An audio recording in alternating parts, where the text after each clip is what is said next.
في بنات حظهم بيكون وحش، ولكن في بنات وراهم سر مش بيأذيهم هم وبس، ده بيبعد أي حد يفكر يرتبط بيهم، كأن في قوة أو كيان مرعب ومش ناوي يسيبهم في حالهم. نورة بنت من قرية هادية في جنوب السعودية، كان كل اللي يشوفها يحبها ويبقى عايز يرتبط بيها، ولكن كل شاب بيجي يتقدم لها حياته كانت بتتقلب فجأة. واحد عربيته اتقلبت، واحد خسر شغله، واحد اختفى من غير أي أثر، ولما رجع قال لها كلمة واحدة وبس: ابعدي عني. هل دي صدفة ولا في سر مرعب ورا نورة؟ اللغز ده انت اللي هتجاوب عليه لما تعرف انها في مرة قامت من النوم لقيت على المراية جملة بخط اكنه متبخر بتقول: انا موجود. السؤال هنا مين اللي موجود ده، وليه مختار نورة بالذات؟ أهلا بيكم، أنا أحمد فوزي ودي حلقة جديدة من صندوق كوابيس، ويلا بينا على أول قصة ونبدأ بسم الله. نورة كانت بنت جامعية في السنة الرابعة من دراستها، مكافحة، بتحلم تتخرج وتشتغل وتساعد أهلها، بسيطة طيبة ودمها الخفيف يخلي أي حد يحبها من أول ما يشوفها. لكن الغريب إن كل ما حد كان يتقدم لها تحصل له مصيبة حرفيا. واحد اتقلبت بيه العربية، واحد تاني خسر شغله، واحد تاني اختفى كأنه اتبخر، ولما رجع قال لها من غير أي سبب: ابعدي عني، أنا مش عايزك.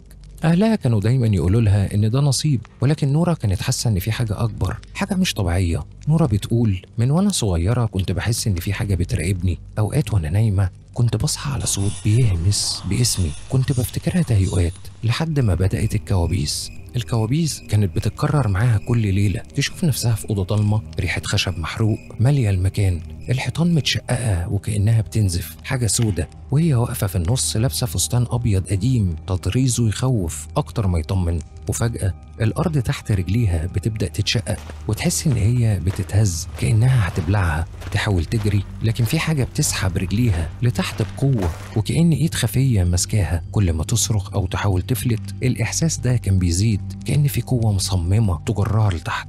والأغرب من كل ده إنها لما كانت بتصحى مفزوعة من الكابوس كانت تلاقي علامات واضحة على رجليها، وفي كدمات كان بيبقى لونها أزرق في نفس المكان اللي هي كانت بتحس بتتسحب منه لتحت. نورة وقتها بدأت تصدق إن اللي بيحصل لها مش مجرد حلم، دي حقيقة. وكمان بتحكي إنها في أوقات كتير بتحس فجأة إن في نفس سخن بيلمس ودنها، وفي صوت بيهمس لها: انتي بتاعتي وانا اللي بحميكي ومش هخلي حد يقرب لك. وفي ليله رجعت نورة من فرح لقريبه ليها، البيت كان كله ساكت غير اختها الصغيره اللي قاعده قدام التلفزيون بتتفرج في الضلمه. ولما ندهت عليها وقالت لها: يا امل بصت لها بصه غريبه مش لبنت عندها 7 سنين. نورة ما حطتش ببالها وقالت: يمكن اختي بتتفرج ومندمجه في الفيلم اللي قدامها. لكن وهي ماشيه في الطرقه الارض الخشب كانت بتزيق تحت رجليها بطريقه غريبه، وكانت لاول مره تعمل كده. والصوت اللي كانت بتسمعه وهي نايمه في الكوابيس لقيته في ودنها وبيقول لها: انتي بتاعتي. بس المره دي كان اكنه صرخه في ودنها. اللمبه اللي كانت في الطرقه كانت بترعش وبتطفي وبتولع بطريقة غريبة، وريحة الخشب المحروق مالية المكان اللي كانت بتشمها في كل كابوس. فتحت باب الأوضة وولعت النور وبصت على المراية، لقيت مكتوب بخط كأنه متبخر: أنا موجود. صرخت ورجعت لورا، قلبها كان فعلا هيقف، ولكن فجأة فتحت عينها ولقيت نفسها في سريرها في نفس الأوضة. مفيش أي حاجة مكتوبة على المراية، وحتى ريحة الدخان المحروق اللي كانت بتحسه مش موجودة، ولا مكتوب أي حاجة على المراية كمان. اللحظة دي نورة انهارت فعلا، جريت على أمها وهي بتعيط، حكت لها كل حاجة: الكوابيس اللي بتتكرر، الصوت اللي بيطاردها، واللي شافته في المراية، والعلامات اللي بتظهر على جسمها. الأم اتصدمت من كلام بنتها وحست الموضوع أكبر من إنها تستحمله لوحدها. وتاني يوم خدوها لشيخ معروف في القرية. الشيخ قاعد يقرأ قرآن. الأوضة في الأول كانت هادية، لكن بعد دقايق جسم نورة بدأ يتشنج، عينيها اتغيرت، النني بتاع عينها اترفع لفوق، وصوتها اتبدل وبقى غليظ وغريب، وطلع منها كلمات مش مفهومة كأنها بلغة مش من العالم بتاعنا.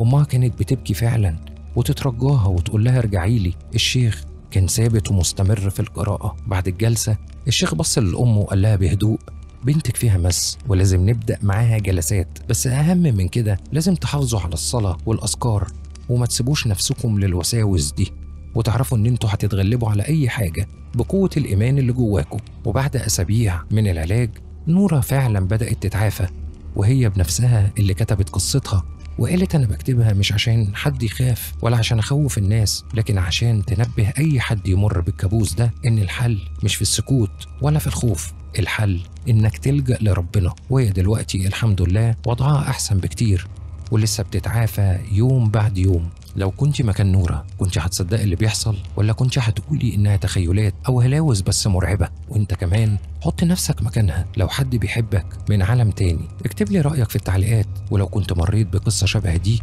قول لنا. ويلا بينا ندخل على القصة التانية. القصة التانية اللي معانا من المغرب. كاميليا من مدينة صغيرة في المغرب، عايشة مع أمها وأختها بعد ما أبوها مات وهي صغيرة. ومن وهي عندها 13 سنة كان بيجيلها حلم غريب، تشوف نفسها لابسة فستان أبيض، قاعة مليانة دخان، موسيقى متلخبطة وكأنها طالعة من مكان تحت الأرض، لكن العريس ما كانش دايما بيبقى باين. وفي عيد ميلادها ال20 الحلم اتغير، شافته كان طويل، لابس بدلة سودة، وشه مش واضح لكن صوته كان واضح جدا: من دلوقتي احنا متجوزين، وما تخافيش أنا بحبك، اوعي تفكري في حد تاني. قامت من نومها مرعوبة وهي رافضة إنها تصدق، ورافضة أصلا للفكرة. حياتها بقت جحيم. أختها الصغيرة وقعت من على السلم بشكل غريب. البنت الصغيرة لما سألوها قالت أنا حسيت إن حد زقني من فوق السلم. أمها اتنقلت المستشفى بسبب ضيق نفس مفاجئ. وكاميليا نفسها بدأت تلاقي على جسمها علامات كأن كان في حد حاطط إيده عليها. والمرعب إنها صحيت من نومها في مرة لقت على صباعها حاجة شبه الخاتم، مش معدن، كأنه رماد متجمد، وكأنها وحمة في إيديها. كل ما تحاول كانت تشيلها أو تداريها بالكريمات يسيب أثر أسود على جلدها أكتر. وكانت بتسمع بالليل صوت غريب: الخاتم ده مش للزينة، ده عهد ما بيننا وما بينك. جابوا شيخ يقرأ عليها، وبعد 3 جلسات من الرؤية الشيخ قام وقف بهدوء وقال: البنت دي مش ممسوسة، دي مربوطة بعهد جواز من الجن. القصتين اللي سمعناهم النهاردة هل هم مجرد كوابيس، ولا فعلا في جن ممكن يعشق بشر ويحاول يمتلكه؟ طيب ده لو مش مس فعلا هيكون ايه؟ ولو في فعلا مشكلة نفسية بيكون ايه سببها؟